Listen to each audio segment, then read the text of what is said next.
Mesdames, Messieurs, bonsoir. C'est un plaisir de vous savoir nombreux à ce rendez-vous de l'information. Dans l'actualité de ce soir, la première session du Conseil national de l'Association nationale des promoteurs et exploitants de boulangerie et pâtisserie du Bénin, tenue ce samedi à Abomey-Calavi, a décidé que le pain soit désormais cédé à 112 francs aux revendeurs à la boulangerie à partir d'aujourd'hui au lieu de 90 francs.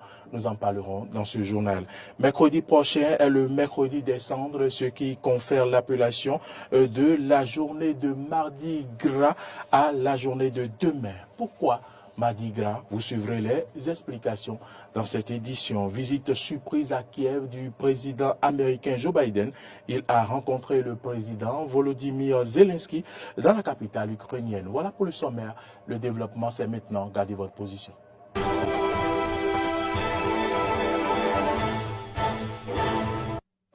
Merci à toutes et à tous et bienvenue dans ce journal. La communauté chrétienne catholique, comme je l'annonçais en titre, entame mercredi prochain le temps de carême par le mercredi des cendres. Le mardi qui précède ce jour est donc dénommé Mardi Gras. Mais pourquoi cette appellation Mardi Gras? Suivant les explications du père Hubert Kelouide, il est curé de la paroisse Bon Pasteur de Cotonou. Il a été interrogé par Clémence Tonokon.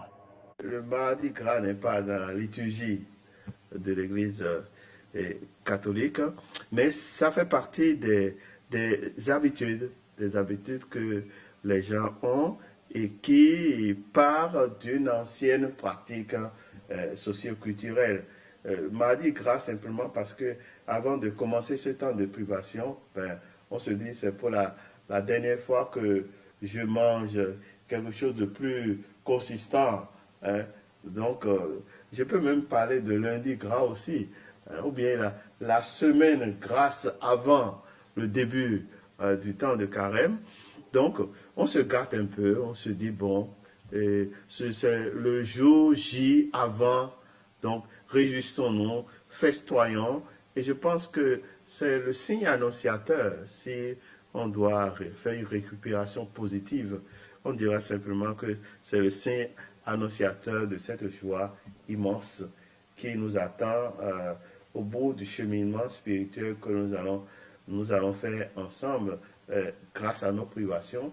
Eh bien, nous allons pouvoir manifester la totalité de notre joie et rendre grâce au Seigneur au matin de Pâques et plaise au Seigneur qu'un beau jour, nous puissions, après les larmes et les pleurs dans ce monde, après les privations pour le Seigneur, que nous puissions un jour entrer dans la Pâque éternelle, où le Seigneur lui-même nous dit que le royaume des cieux ressemble à ce festin de viande grasse et de vin décanté pour le royaume éternel, que cette joie que nous manifestons au Mardi Gras soit déjà les signes annonciateurs de la joie éternelle où le Seigneur nous invite au festin des noces éternelles.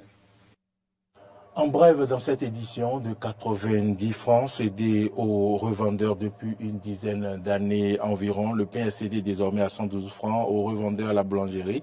À partir d'aujourd'hui, cette décision a été prise samedi 11 février 2023 à Abomey-Calavi lors de la première session du Conseil national de l'Association nationale des promoteurs et exploitants de boulangerie et pâtisserie du Bénin. À cette occasion, les acteurs du pain ont abordé les difficultés économiques et sociales qu'ils rencontrent depuis des mois. Selon les participants à cette session du Conseil national de l'ANAPEB Bénin, la situation est critique et va de mal en pire.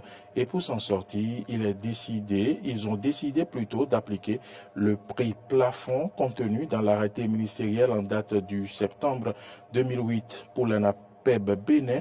Il ne s'agit pas d'une spéculation, encore moins d'une augmentation de prix dans les boulangeries. Les producteurs du pain restent toujours collés à l'esprit et aux dispositions de l'arrêté numéro 0052 /MIC /DC /SGM /DGCI /DPCJ du 6 septembre 2008 portant fixation des poids et prix du pain en République du Bénin.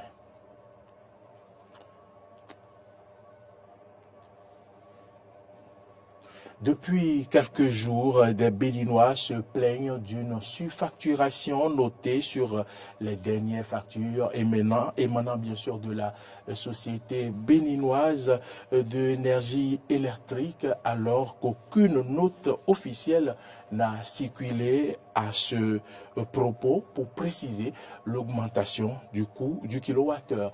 Le sujet a intéressé la rédaction de Eden TV. C'est un reportage de Grâce Avalibé. Depuis le mois de janvier, une surfacturation des prix de la Société béninoise de l'énergie électrique est constatée. C'est le compteur à 4 que nous avons. Donc quand on achète ça, on nous donne un code. Grâce à ce code, ça affiche le nombre de kilowatts qui doit entrer dans le compteur. Donc ça a diminué par rapport à ce qu'on prenait avant. Par exemple, hier, j'ai pris ça même par mon téléphone. On avait pris pour 10 000 francs, mais c'est seulement 41 qui est sorti. Alors qu'avant, il y avait au moins 75, 65 qu'on trouvait. Et le prix unitaire n'a pas augmenté, mais j'ai constaté que ma facture a augmenté. Moi, je n'ai jamais payé 22 703 francs, c'est au plus 15 000, 16 000 que j'ai payé. Mais maintenant, j'ai trouvé 22 750, je ne sais pas pourquoi. Je n'ai pas l'habitude de venir payer la facture, c'est mon mari qui a l'habitude de venir payer. Donc, du coup, moi, franchement, je ne regarde pas, je ne surveille pas les kilowatts, je ne le fais pas. Peut-être je vais lui faire la photo et lui envoyer, comme il n'est pas payé, lui demander si par rapport aux autres factures qu'il paye. J'ai constaté au moins que la facture s'est élevée, mais je me suis dit, bon, après la fête, comme on le dit souvent, on dit que la facture s'élève. Différents avis pour apprécier la situation. Mais ce qui est sûr, il y a surfacturation. Même des clients de la société sur les réseaux sociaux s'en sont plaints.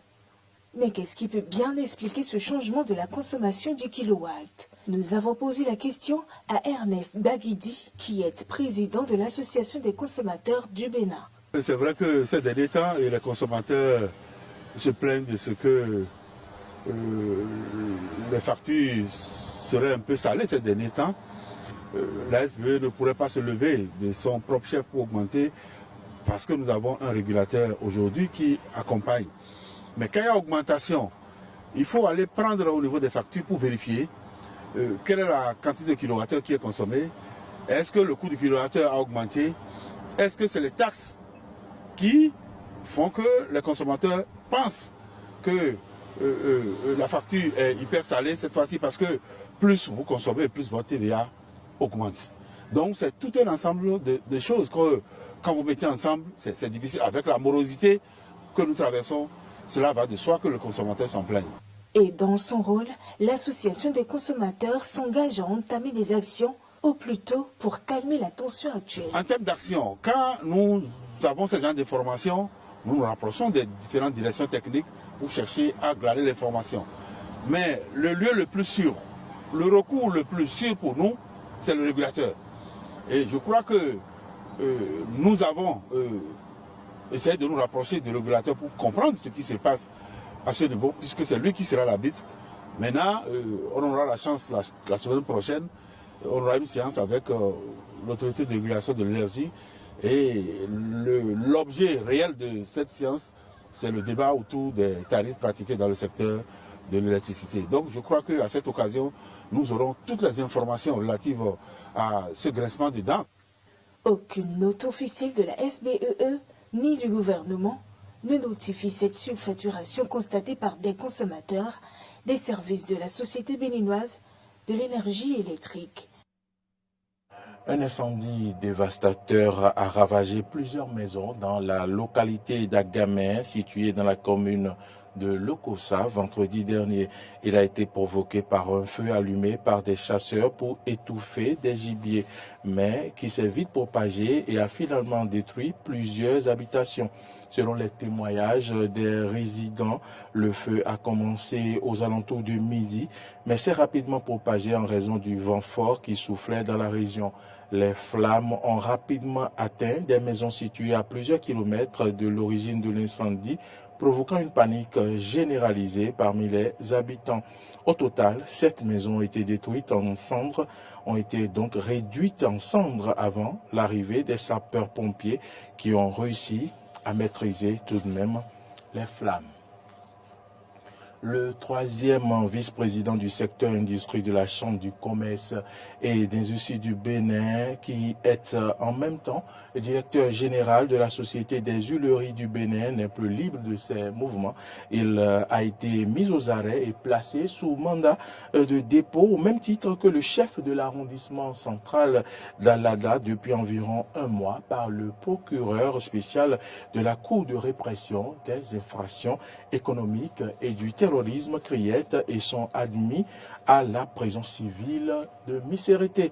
Les deux seraient impliqués dans une affaire de fraude fiscale portant sur une importante somme d'argent. Interpellés et interrogés par la brigade économique et financière depuis le jeudi 12 janvier 2023, ces deux responsables sont déposés en prison en attendant la date de leur jugement à une audience. Hors du Bénin à présent, la conférence des chefs d'État et de gouvernement de la communauté économique des États de l'Afrique de l'Ouest, CEDEAO, a tenu ce samedi 18 février 2023 un sommet extraordinaire à Addis Abeba. À l'issue des échanges, la conférence s'est opposée à la demande de levée de sanctions introduite par le Mali, le Burkina Faso et la Guinée et a pris une nouvelle mesure restrictive.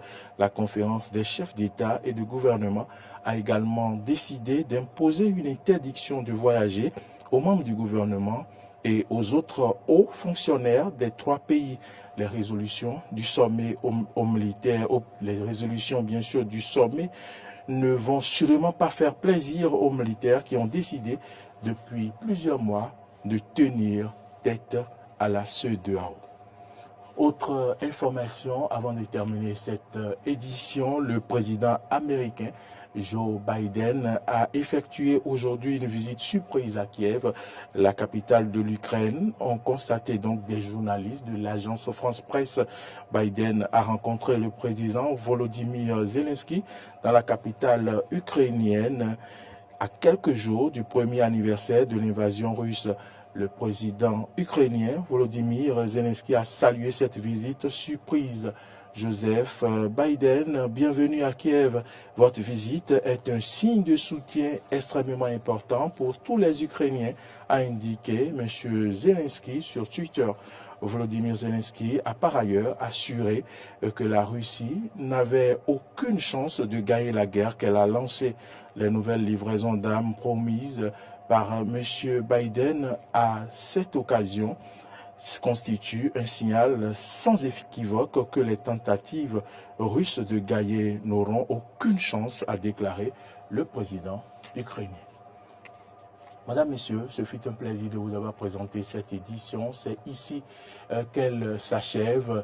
Merci à toutes et à tous de l'avoir suivi. L'information continue sur nos différentes plateformes, vous le savez, YouTube, Twitter, Facebook et sur notre site internet www.bene-eden.tv. Mais vous pouvez également télécharger notre application Eden TV Diaspora FM sur Play Store ou App Store afin de nous suivre partout où vous êtes sur le territoire national. Merci et bonsoir chez vous.